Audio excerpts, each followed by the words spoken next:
Hello, you are tuned in to Eric Jose on Doctor Who on YouTube. Here we will cover pretty much anything Doctor Who, spin-off shows from Doctor Who itself, old Doctor Who, anything goes, anything at all, people.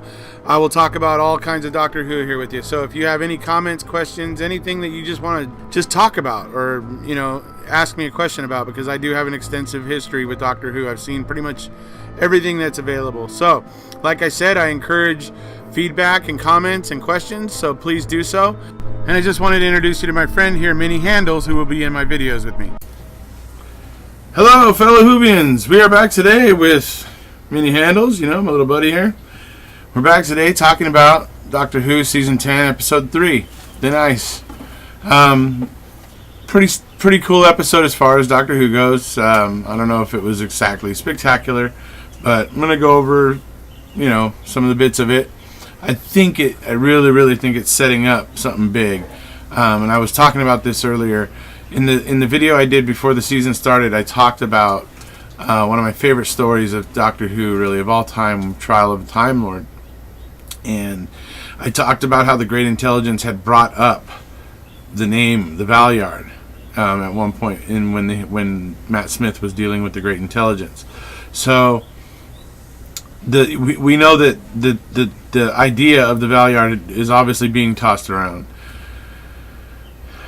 I saw something in this episode that reminded me of a past episode, actually the one with the moon, with the creature that the moon was actually an egg and everything, where he forced the humans to make the decision on their own instead of doing it himself. In this episode, it's a little different, but he basically puts it in Bill Potts' hands and tells her she needs to give him an order. The reason why I'll get into why that's important and why it correlates with Trial of a Time Lord, and why I think we may be getting ready for a re-emergence of the Valyard here soon. Because of this talk of this oath that Nardole was talking about. So, anyways, we'll get to that in a minute. So let's go ahead and move right into it. Beginning of the episode, I loved it, man. They come out in the Frost Fair there in London in 1814, I believe he said, or something like that. And so she's obviously still dressed in her modern clothes. So she goes and gets into some Victorian style clothes. And I gotta say, Bill Potts looks pretty hot in the Victorian dress. Dressed up for Victorian era. I mean, hey, seriously. But not only that, is the funny part when they come out of that TARDIS and she's all fretting over stepping on a butterfly. I mean, she's just so paranoid about stepping on a butterfly and changing everything, and so he's just kind of mocking her and making fun of her, and that whole conversation about Peter, and she's like, "Who's Peter?"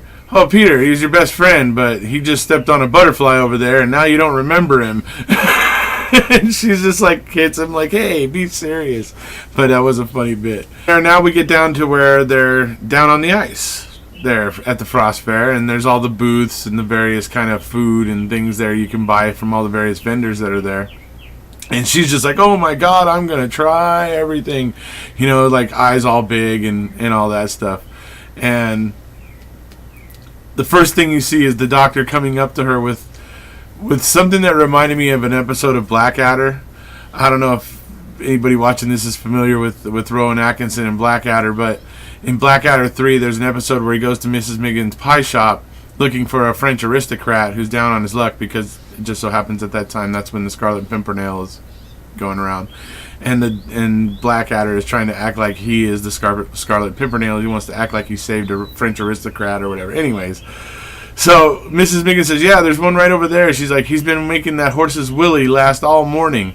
And literally what was on his plate looks exactly like what the Doctor had on that stick. I was cracking up when I saw that. Sorry, but it totally cracked me up when I saw that, and totally reminded me of that episode of Blackadder.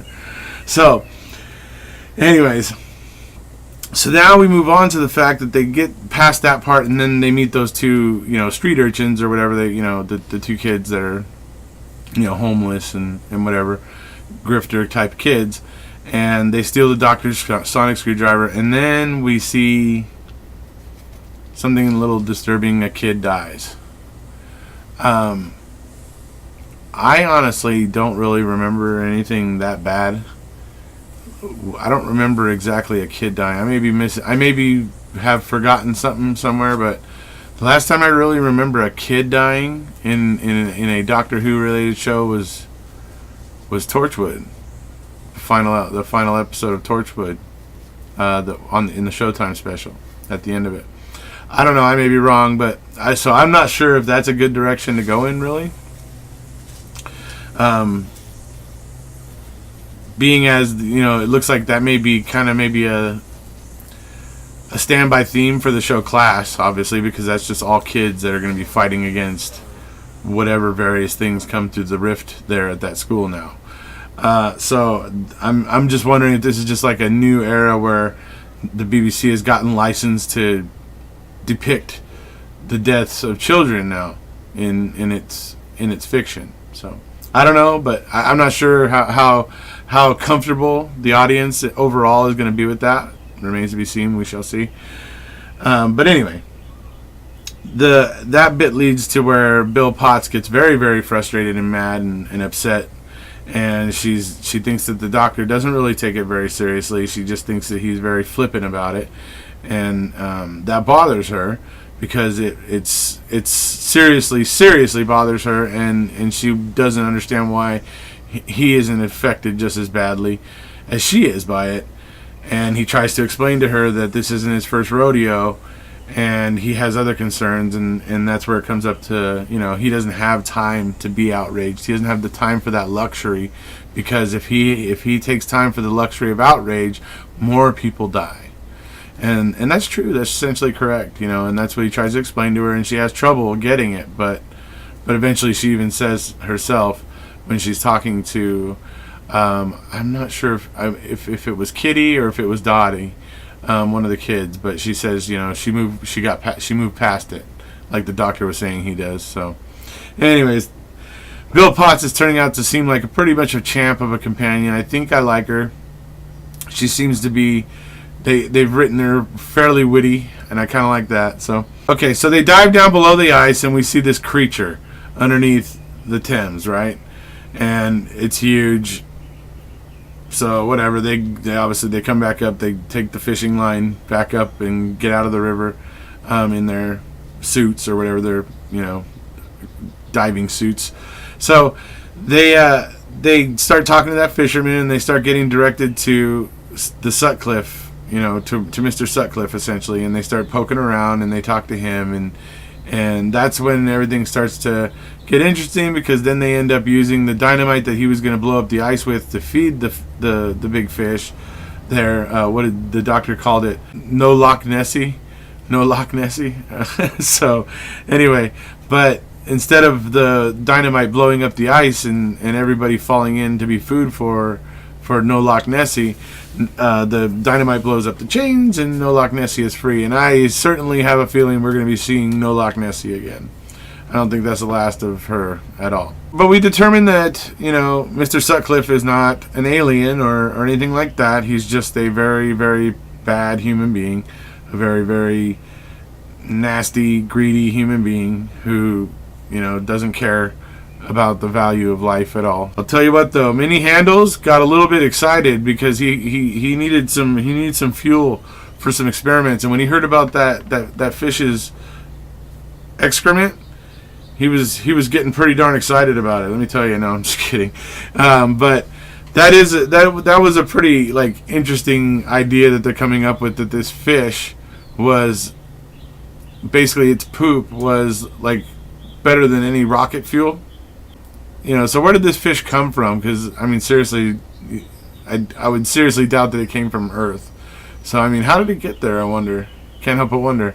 Start getting towards the end of the episode, and we find out the orphans become rich. They get, they inherit all that money because she's checking on her phone, and the Doctor shows her that didn't make the headlines, but he shows her that they ended up inheriting that money, and those orphans went on to, have a fairly decent life, and they certainly didn't have to live as hard and be starving as they had been previously. So that's kind of cool. So then we move on to now where I want to talk about the Valyard and the trial of the Time Lord stuff. In this part of the episode, there's the Doctor and Bill are talking, and Nardole is getting involved, saying, hey, what about your oath? What about your oath? This oath is interesting to me. I really cannot wait to find out more about it and what it really, really specifically means. So, but anyways, I think I have a clue of what it means, because if this is actually what I think it is, and it's getting ready to reintroduce the whole trial of a Time Lord idea and all that, then I would understand what Nordal means by him and making an oath, and why the Doctor specifically had to get an order from Bill Potts. She had to order him to get involved. Okay, because the reason why that's important is, if anybody here that has watched the old Who and has seen Trial of a Time Lord knows exactly what I'm talking about, because part of the Doctor's defense after the first story in Trial of a Time Lord, where he's seen to have just come into a situation and done what he thought was best without anybody really asking him.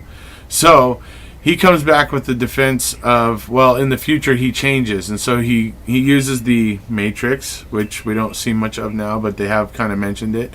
He uses the Matrix to be able to pull his experiences from his immediate future after the trial, essentially, and show and prove that he changed. And what happens in that episode, or what happens in that story, is it's clearly pointed out that he has to wait for somebody to make an appeal to him.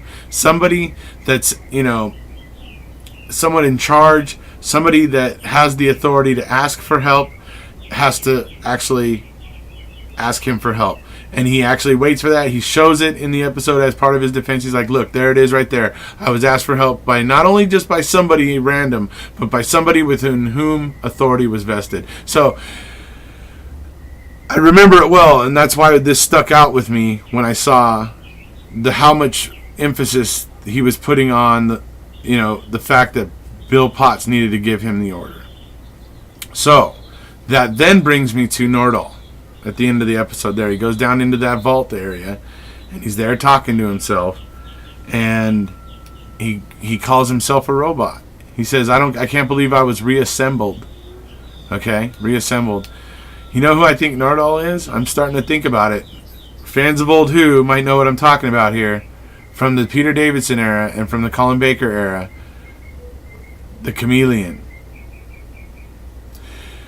The thing that really tripped me out is in episode 1, very beginning of episode 1, when he's showing Bill Potts into the Doctor's study there, he sticks his arm out at one point, and a bolt falls onto the floor, and he pushes it underneath a cabinet. And at that point in time, I was like, is he a robot? I wasn't sure if he was just play acting, or for some reason I wasn't sure. But now that I actually heard him in this episode say that he was put back together for this or whatever, and I'm starting to think maybe he's the Chameleon, because that would explain why he looks like a human and not like a robot, and yet a bolt fell out of him.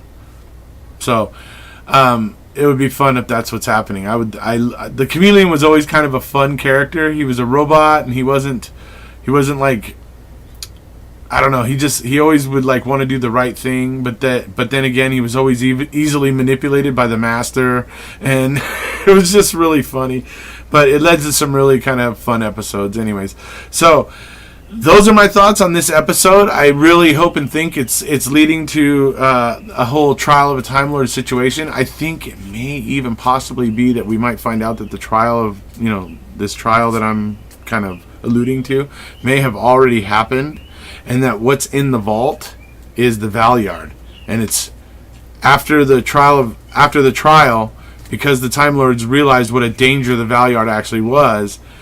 They then they're now making the Doctor be custodian of the Valyard and maybe putting him in this vault. That's just a theory. That's just pure speculation on my part, but judging by the earmarks of what I saw, like I said, about him waiting to be ordered, the talk of Nardal saying about his oath, so That's what I think, guys. That's about it for this episode, that's about it for this video, and I hope you enjoyed it, and we'll see you next week for the next episode 4.